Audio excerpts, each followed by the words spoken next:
Welcome to Solvetic, your channel to always learn technology easily. Below in the description, you will find useful links we used in this video.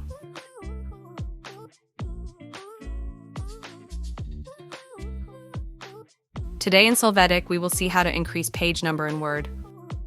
Let's open the Word document. There you can see the default page number size. To change it, double-click on the header.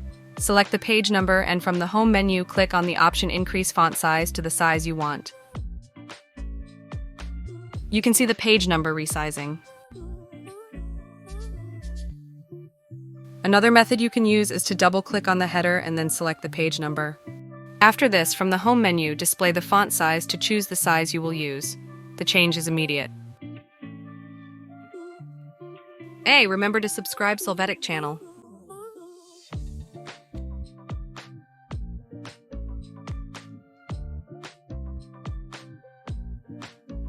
We hope it has been helpful for you. Here are links to watch more videos of your interest and subscribe to the Solvetic channel. Thank you.